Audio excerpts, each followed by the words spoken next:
This video is not about Google Stadia in a vacuum. It is about how Google can leverage its other properties in order to make Stadia a better competitor to what I think will be their biggest competitor in the future. And I'm not talking about Microsoft. I'm not talking about PlayStation, Nintendo, or Shadow, or Nvidia. I'm talking about Amazon. Project Tempo is Amazon's game streaming platform. And if you were to ask me, of all of the game streaming platforms, which one most likely would have the most in common with Google Stadia, I would say Project Tempo. Now, this is not based on any announcements that Amazon has made. I just think that they are going to go the same route as Google Stadia because they're both very, very good at delivering video. And there's really no reason for Amazon to try and get people to invest in hardware to buy when they can just stream it to them and follow the model that Google Stadia has started. So how can Google and Stadia compete with Amazon and Twitch and Project Tempo? Well, that's what this video is all about. Before we get started, do me a favor and click on the YouTube nonsense. It really does help. And if you are looking for other ways to support, check out the links in the description down below. Let's get started. All of the points that I'm going to make after this first point, they all hinge on this first point happening. Nobody, I don't want to say nobody, very few people, I don't want to say very few people. Far more people would want to watch streams on YouTube if the UI were better. Now, there's a couple of different UIs that you have to talk about when you're talking about live streaming on YouTube. You have the mobile experience, you have the desktop experience for watching, and then you have the live streaming as a content creator dashboard that I get to see. Let's start with what I see as a content creator. That dashboard on YouTube is way, way worse than the UI on Twitch. The UI on Twitch tells me far more about my stream in a much more streamlined way. And that's not a pun that I did on purpose. And it looks nicer. So the UI as a content creator needs to be fixed on YouTube. Now, there are things about the YouTube UI that I do like. I like how super chats are highlighted. It almost negates the need for alerts to go off when I'm doing a stream, because on Twitch, I feel like I have to have alerts. And if you don't know what alerts are, those are the things that pop up over the screen when somebody like does a tip or, subscribes to my Twitch channel. On YouTube, all that stuff just happens in chat automatically. And that's actually really, really good. See, I'm not all doom and gloom. Let's talk about watching YouTube on a desktop. Watching a YouTube video on the desktop, perfectly fine. You can go full screen, you can go theater mode, which fills up the entire browser window, or you can go the default view. All of those are great. When you start doing a live stream instead, you got to have some place for chat, right? Well, they put chat over on the right. It makes perfect sense for chat to be over on the right. The problem is that the actual stream that I'm watching is way too small. It's a tiny, tiny little stream compared to what I would see if I were on Mixer or on Twitch. And what's even crazier is that YouTube solved this problem once already when they first tried to buy Twitch and they failed. They said, okay, fine. Well, we'll make YouTube gaming. And it had a pretty damn good UI. I was really impressed with the UI of YouTube gaming. And then for some reason, Google took that and just threw it in the garbage. It was a good UI. The UI for YouTube gaming, that's not the reason YouTube gaming didn't take off. It was other reasons. And I'm not here to talk about those other reasons. But hey, fix the UI, because watching a stream on YouTube is way worse than watching a stream on Twitch. If I hit the theater mode, take the stream and expand it just enough so that there's still room on the right-hand side for chat. Right now, if you're watching a live stream on YouTube and you hit theater mode, chat gets moved down below the stream. You can't even see it anymore. What is the point of that? It's terrible. Now let's talk about the third UI, and that is watching on a phone. Watching on a phone on YouTube is actually pretty good. I would say that that is at least as good as Twitch, maybe better. I like the way that chat is integrated, especially the fact that you can turn it off if you want, so that I can make the stream full screen and still be able to see chat. And it feels like whoever's working on the phone version and working on the desktop version, they're not talking to each other. And I don't understand why that is. But YouTube, fix the UI first. That's number one, is if YouTube fixes the UI, then all of these other things will help. Okay, the next thing that has to happen is the integration of Stadia and YouTube. We need to have the same stream for both. We saw back at GDC last year, they're standing on stage. Behind them is a graphic that shows the Stadia servers. And then there's showed a stream that comes to you, the player. And then they showed another stream that goes to YouTube. Why is this huge? Well, this would be huge because right now, if I'm streaming something, the best that I can do on Twitch is 6,000 kilobits per second, which is actually a very, very low bit rate. And if I'm doing a 1080p 60 frames per second stream on Twitch, 6,000 kilobits per second will look pretty good, but you're still going to see a lot of lossiness in the video. YouTube can do so much more than I can. I'm limited by bandwidth. I'm limited by the computer hardware that I have in my house. YouTube has much more powerful computer hardware to encode the stream than I do. They have way more bandwidth in order to deliver that stream to my viewers than I do.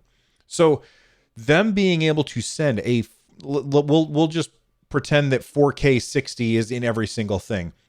Them having the ability to send a 4K 60 stream to my viewers so that my viewers, when they see somebody playing a game on YouTube that's being played on Stadia, they see a much higher quality stream than they would see if they watched that same exact game being played on a local system at somebody's house who then has it hooked up to a computer in order to stream it out. And that's not because it actually looks better, but YouTube's just going to be better at sending that information out than the average user is. And then I would say probably any users would be, because they have better hardware and better bandwidth.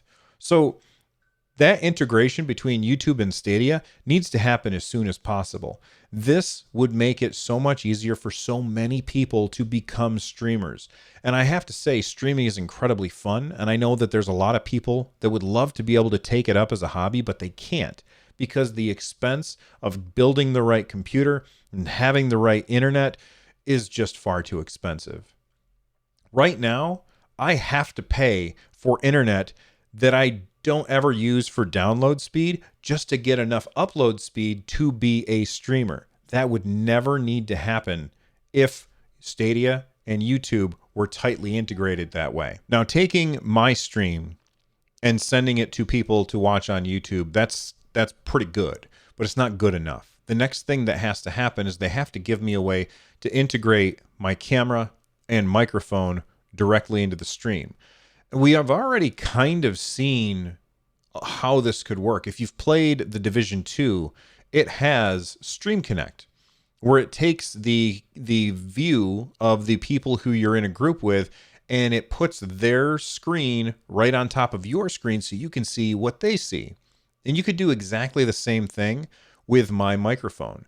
Now, currently, if I want to send a stream, we'll ignore 4K for a second and just say that I'm going to do a 1080p 60 frames per second stream, which is generally what I do when I stream on YouTube or on Twitch.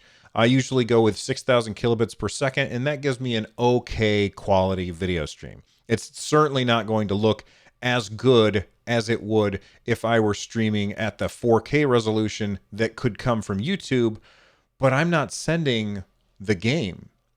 I could do this just by sending my camera. And of the entire screen, my camera would take up a very small portion of that screen. So Therefore, I wouldn't have to send a 1080p 60 frames per second stream to YouTube in order to get that combined with my gameplay in order to have a stream that would look like most YouTube and Twitch streams. I would only need to send, say, maybe 720p or maybe even 540p in order to get my camera on screen, have YouTube put all of the layers together, and then stream that out to my viewers. I think that that would be really, really awesome if they gave us the option to do that. Of course, there's going to be some people that would prefer to stream without a microphone and without a camera. And for those people, of course, that should be an option. But they're not going to get nearly as many viewers as people who have a camera and have a microphone. And being able to have a 4K stream while I'm only sending something at maybe 720p, that's really, really compelling. And it's going to make for some really high quality content, I think, without a huge investment from the streamer. The next step that Google needs to take is they need to find streamers that keep their chat and communities family friendly, no matter what game they're playing. Even if it's an M-rated game, they adhere to certain guidelines in order to make them advertiser friendly, I think would be the better way to say it. They need to find those people that are advertiser friendly, and they need to feature those streams when they're live on the Stadia store when I look at a game. So if I'm streaming, let's say, The Division 2, and you are somebody who's thinking about getting The Division 2 and you're looking at it in the Stadia store, you can see currently live streams in the Stadia store. People tap on that, takes them directly to YouTube, where they can then watch that stream and see if that's something that, if that game is something that they would be interested in. Then, here's the next step. When somebody is watching a stream from one of those streamers, like let's say I'm playing The Division 2 and I'm streaming it, right below my video, have a little thing that says currently playing The Division 2, buy now. And if somebody clicks on that and buys it while watching my stream, give the streamer a small cut. Doing this will bring streamers to the platform. Google also needs to find a way to compete with Amazon Prime. Right now, if you have an Amazon Prime subscription, you also have a Twitch sub-subscription, which means that you can go to Twitch and sub to any, like one streamer that you really, really like. And it's just like if you were paying them the money that you normally would to subscribe, except now that money comes from Amazon instead of from you. It's really, really fantastic, and it adds a lot of value to the Amazon Prime subscription, especially for people who watch Twitch a lot. YouTube Premium could do exactly the same thing. YouTube Premium right now gives you completely ad-free experience on YouTube, a completely ad-free experience. That is really, really huge. That's better than what you get on Twitch from Twitch Prime. YouTube Premium is a really, really good deal, in my opinion. That's why I subscribe to it. YouTube Premium subscriptions should come with a free membership to the YouTube channel of your choice, so that you can say, all right, as part of my YouTube Premium subscription, I'm going to make sure that I am supporting this streamer, this channel, because I really like their content. That would also bring more people into the streaming ecosystem of YouTube, both as streamers and as viewers. I know that there was a deal a while back where people who were YouTube Premium subscribers got like a free super chat that month to use on somebody's channel, which is really cool, but memberships would be better, in my opinion. Okay, I'm not sure how long this video got, but those are the ways that I think that Google can compete with Amazon in order to give us not only a great gaming platform, but also a really great streaming platform. Again, do all of the YouTube things that we always ask you to do, because they really do help. What are some ways that you think that YouTube could compete with Twitch? Let me know in the comment section down below. I'll see you next time. Bye-bye.